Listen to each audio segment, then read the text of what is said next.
त्या मंदिरात गेल्यानंतर मिसेस स्वतः त्यांच्याशी मांडली स्वामींची की जर 3 दिवसात म्हणे ते माझं काम पूर्ण नाही झालं तर जे काय माझ्या नवऱ्याच्या डोक्यात खूळ बसलंय त्याच्या डोक्यातून मी ते खूळ काढून टाकेन.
नमस्कार. नमस्कार. श्री स्वामी समर्थ. श्री स्वामी. माझं नाव संतोष तावडे. कोकण आपला असा एक चॅनल आहे. आज मी आपले जे भाई रिंगणे गावात सर्वत्र ओळखतात ते योगानंद यांची एक छोटी मुलाखत घेतोय. मुलाखत म्हणजे कशी, मी राहायला इथे झरियामध्ये असल्यामुळे आमचं जाणं येणं इथे असायचं. तर इथे ही जी वास्तू आता उभी आहे स्वामी समर्थांची, ते एक जंगल होतं. तर मी बोललो चला मला भाईंकडे जाऊया आणि ही वास्तू जंगलापासून कशी उत्पन्न झाली, ते स्वरूप भव्य स्वरूप कसं आलं त्याची माहिती आपण भाईंकडनं विचारू. त्यांचं नाव आहे रमेश राजाराम आंधळे. तर आपण जास्त वेळ न घेता त्यांच्याकडनं सुरुवात करू की ही वास्तू शून्यापासून इथपर्यंत कशी स्थापन झाली ते जरा आमच्या दर्शकांना म्हणजे आपल्या भाविकांना सांगावं. स्वामी हो. अनंत कोटी ब्रह्मांड नायक भक्तवत्सल भक्ताभिमानी राजाधिराज योगीराज श्री अक्कलकोट निवासी श्री स्वामी समर्थ महाराज की जय. स्वामी हो. श्री लक्ष्मी चैतन्याय नमः. 2011 मध्ये मी रामेश्वर ते कन्याकुमारी पदयात्रा करत होतो. हो. पदयात्रा करताना माझ्या स्वप्नामध्ये माझे गुरु आले आणि मला सांगितलं, तुझं आता अस्तित्व आहे, तुझ्या पाश्चात तुझं अस्तित्व काय, मग तुझं काहीतरी अस्तित्व निर्माण कर. मग मला 2 मुलीच आहेत, त्याच्यामुळे मी मग रामेश्वरहून परत आल्यानंतर आमच्या आईना म्हणजे माझ्या गुरूंच्या मिसेस त्यांना मी बोललो, आई असं असं आहे तर काय करू मी, मठ बांधू का. ते बोलले मठ बांध, पण जागा मी येऊन बघणार, गावी येणार, मी जागा बघणार, मी सांगेन तिथं बांधायचं. तो ठीक आहे. मग त्यांना मी 26 फेब्रुवारी 2012 मध्ये मुंबईवरून गावी घेऊन आलो. इथं घरी गेलो, आमच्या वाडीमध्ये घर आहे, त्या घरामध्ये गेलो. तिथून नाश्ता वगैरे करून परत आम्ही खाली आलो. खाली आल्यानंतर आमच्या खोत घर इथं आमची ही जागा आहे. आता जो मठ आहे तिथं आमच्या वडिलांनी जवळजवळ आता 40 वर्ष झाले, त्याच्यापूर्वी त्यांनी जागा घेऊन ठेवली होती वडिलांनी. त्यांना ते वरती आमच्या एक खोतघरावरती आतमध्ये एक जुनं घर आहे, तिथं नेऊन त्यांना मी सोडलं. तिथून त्या चालत चालत चालत इथपर्यंत खाली आल्या आणि आता ज्या ठिकाणी स्वामींचा फोटो आणि मूर्ती स्थापन केलेली आहे तिथे त्या बसल्या. आई तुमच्या हो, माझ्या गुरु आई त्या तिथं बसल्या आणि तिने झाला, आता तुला इथं काय मूर्ती बसव, फोटो बसव, काय करायचं ते तू इथे कर, त्यांनी सांगितलं. मग आम्ही इथं त्या दिवशी 26 फेब्रुवारी 2012 मी त्या दिवशीच भूमिपूजन वगैरे करून गेलो. सकाळी 11:30ला भूमिपूजन झालं इथे. त्या दिवशी भूमिपूजन करून गेलो. नंतर आम्ही मुंबईला गेलो. मुंबईला गेल्यानंतर आम्ही मे मध्ये माझ्या मिसेस माझी BMC मध्ये टीचर होती, शिक्षिका. तिला सुट्टी पडल्यानंतर माझ्या 2 मुली आणि आम्ही गावी आलो. गावी आल्यानंतर म्हणजे म्हटलं 3-4 मेला आलो. आम्हाला काय ट्रॅक्टर मध्ये JCB काय मिळत नव्हता. आता पुतण्याची ओळख होती तर काय JCB मिळत नव्हता. मग माझा 1 जूनला माझा 50वा वाढदिवस होता, म्हणून आम्ही दत्त मंदिरात गेलो. दत्त मंदिरात गेल्यानंतर मिसेस स्वतः त्यांच्याशी मांडली स्वामींची की जर 3 दिवसात म्हणे ते माझं काम पूर्ण नाही झालं तर जे काय माझ्या नवऱ्याच्या डोक्यात खूळ बसलंय त्याच्या डोक्यातून मी ते खूळ काढून टाकेन. मग आम्ही घरी आलो तेवढ्यातच आमच्या पुतण्याचा फोन आला की काकी तात्या कुठं आहे. बोलले हाय तिथे, त्यांना JCB येतो, त्यांना खाली यायला सांगा आपल्याला. त्यांना ती बोलली, असं तुझा नेहमी येतो JCB. नाही म्हणजे येतोय मी त्याच्यावर आहे. मग बोलली ठीक आहे आलो. नाही ते 6 वाजतावर तो JCB 6-6:30 JCB आला रात्री. बोलली लाईट कुठं आहे. नाही सगळं म्हणजे लाईट बीट आहे त्याच्याकडे सगळं आहे. मग आम्ही आलो, त्यांना रात्री जेवण वगैरे केलेलं. माझा 50वा वाढदिवस असल्यामुळे त्या दिवशी घरी बटाटे वडे वगैरे केलेले होते. त्यानंतर ते जेवायला वगैरे दिलं. त्यांनीच काम चालू केलं.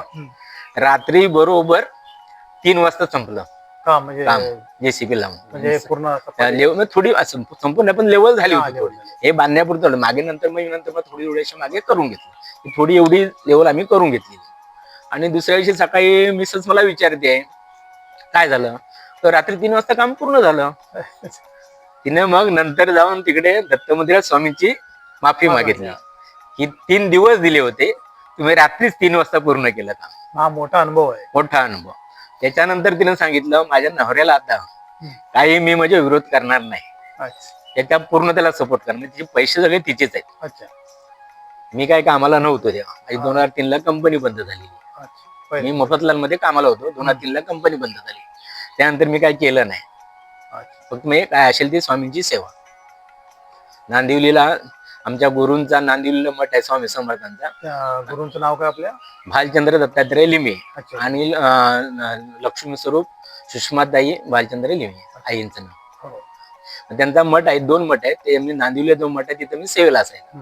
तिथं काय सेवा असली सकाळी जायचं 10 वाजता, 10 ते 12:30 दररोज आणि संध्याकाळी परत. मग दिवसभर त्या सेवेमध्येच असायचं. मग तुम्ही आता हे बोलताय की तुम्ही आर्थिक दृष्ट्या ना म्हणजे मिसेस, हा. मग हे जे मठ तुम्ही म्हणजे स्वामींचा जो मठ मानला हा. त्याला खर्च आलाच असणार. खर्च आला. मग त्याच्यात- हा, ते मला गुरुनीच सांगितलं होतं, कोणाला पैसे मागायचे नाहीत, तुला काही कमी पडणार नाही.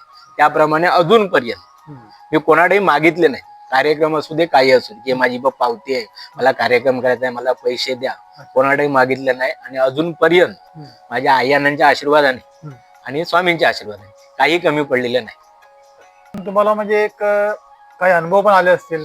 अनुभव तर भरपूर अनुभव आहेत. एक छोटा त्यातला मी बांधतानाचा अनुभव सांगतो. हा. मठ बांधला, आता तुला एवढा मठ बांधलेला आहे, छोटा तरी सोन्याचा कलश पाहिजे वरती. हो. माझ्याकडे तेव्हा बरोबर 3,000 शिल्लक होते. आणि तेव्हा 30,000 रुपये तोळा सोनं होतं. हा, होतं त्याला. 3,000 होते माझ्याकडे. आणि मी जेव्हा कामाला होतो तेव्हा माझं एक बिल पेंडिंगला राहिलं होतं इन्कम टॅक्स. तेव्हा. तुमचं काम होणार नाही. अच्छा. आणि ते 2014ला मला 12,000 रुपये मिळाले. अच्छा. काही न करता माझ्या अकाउंट मध्ये जमा झाले पैसे 12,000. आणि माझ्याकडे 3,000 होते. 12 आणि 3 15 15,000चा अर्धा तोळा सोनं घेऊन वरती सोन्याचा कलश बनवला. म्हणजे हे सर्व स्वामींनीच केलं. हा. भरपूर असे म्हणजे प्रॉब्लेम यायचे, पण असे नाही आलं तरी असं असे. कुठून तरी काहीतरी हे व्हायचं. त्यात माझा मध्ये भाऊ आजारी पडला, मोठा भाऊ इथला आजारी पडला. त्याला जवळजवळ 80,000 रुपये मी खर्च केले. इथून हॉस्पिटलला, रत्नागिरीच्या हॉस्पिटलला ऍडमिट होता. ते 50,000 त्याला एक इंजेक्शन दिलं अटॅक आला म्हणून. मग ते 50,000 जे औषध सगळं पेड केलं आणि आयसीयू अँब्युलन्स करून केईमला घेऊन गेलो. आणि मग इथं लोकांना पण वाटलं की आता काय ह्याच्यात काही पैसे नसतील, हा कुठून पैसे नाही, कामावर नाही, काय नाही, त्याचं मठ पूर्ण होईल की नाही. आम्ही कोणाला मागत नव्हतो, तरी लोकांना संशय होता की हा पैसे आणतो कुठून. हा, लोकांनी चौकशी पण केली की बुवा म्हणजे ह्याला नांदिवलीच्या मठातून वगैरे दिले का. बरेच लोकांनी हे केलं. मी बोललो अरे मी तर आता तिथे सेवेला तो.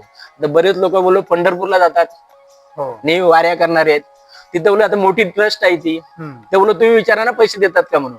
पण पैसे देईल का असे? मी तर सेवेला जातोय तिथे. तर त्यांना महिना पैसे, आता हा कामाला नाही, महिना पैसे आणला ना कुठून. बऱ्याच लोक झाले तुमच्याकडे कोणी मागितलं का कधी? मी मागितले नाहीत कोणाकडे कधी. तुम्ही दिलेत का कधी? न मागता दिलेत का कधी? नाही. मग तुम्ही बांधून दे ना, तुम्हाला काय करायचंय. म्हणजे सर्व ही स्वामींची कृपा आहे. गुरुचं जर तुम्हाला पाठबळ असेल तर काही होऊ शकतं. छान. आता दुसरी म्हणजे आता जर इथे मठ जर तयार झाले वास्तू, तर तुमचा दररोजचा म्हणजे कार्यक्रमाचे जे उत्सव असतात ते रूपरेषा कशी असते, म्हणजे काय असतं? आता श्रावण येतोय ना, आता श्रावणामध्ये तर भरपूर कार्यक्रम आहेत. आम्ही आता 2014 पासून उद्घाटन झाल्यापासून 15च्या श्रावण महिन्यापासून आम्ही जे आमचे सेवेकरी आहेत त्यांच्या घरी जाऊन आम्ही प्रत्येकाच्या घरी जाऊन संध्याकाळी 7 वाजता मानस पूजा करतो. 7 ते 9 त्याच्या 2 तासामध्ये जेवढ्या होतील ते आम्ही मानस पूजा करतो. आता जवळजवळ झरियापासून अगदी वाटूळ उनीपर्यंत, राजापूरपर्यंत, लांजापर्यंत आम्ही केलेले आहे. इकडे तळवड्यापर्यंत रात्री आम्ही एक टेम्पो करतो. आम्हाला काय वाहनवर तसं काय नसतं, साधा एक टेम्पो असतो.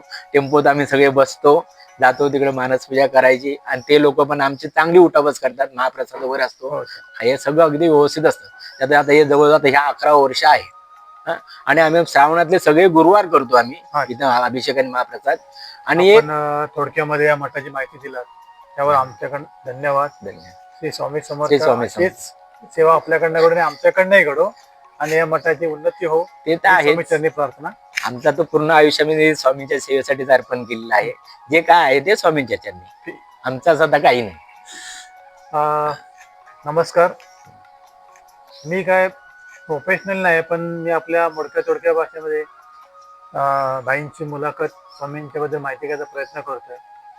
आपण एक माझ्याकडनं सेवा समजा, ही सेवा तुम्ही पुढे करा आणि जसं जमेल पुढे लोकांनाही पोचवा, घरोघरी पोचू दे.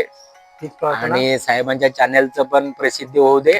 आणि मठाची पण प्रसिद्धी होऊ दे. कारण मला एक सांगायचं होतं, मला एका ताईने मी माझा दुसरा व्हिडिओ टाकला होता याच्यामध्ये. ताईने त्यांचं लग्न झालंय, ते आता कुठे मला गावाचं नाव आठवत नाही. ते बोलले की तुम्ही रिंगण जे आपलं मठ आहे त्यांचा एक व्हिडिओ करा. त्यांना मी रिप्लाय दिला की वय माझ्या हातामध्ये नाही, जोपर्यंत स्वामींची इच्छा होत नाही तोपर्यंत मी बरोबर आहे. जाऊ शकत नाही पुढे. आणि त्यातून मला दुसरा एक गोष्टी रिप्लाय आला की तुम्ही करा, त्यांची इच्छा होईल, प्रयत्न करा. बोला ठीक आहे. आणि योगायोगाने काय झालं की गुरुपौर्णिमा होती, त्या दिवशी मी फोन केला हो, होता. तुम्ही आला आलो. हो. अचानक आलो, चला करूया. पण ते काही गोष्टी झाल्या नाहीत. नेटचा प्रॉब्लेम हा. होता. आणि आज सुद्धा श्रावणाचा आज सहज अमावस्या आहे, पण उद्या पण श्रावण चालू होत आहे.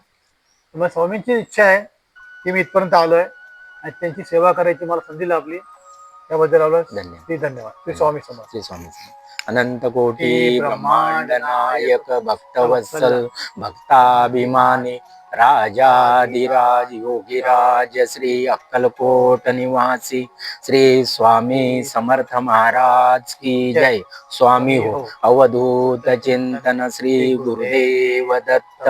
श्री गुरुदेव दत्त. श्री गुरुदेव दत्त. श्री लक्ष्मी चैतन्याय नमः. स्वामी हो.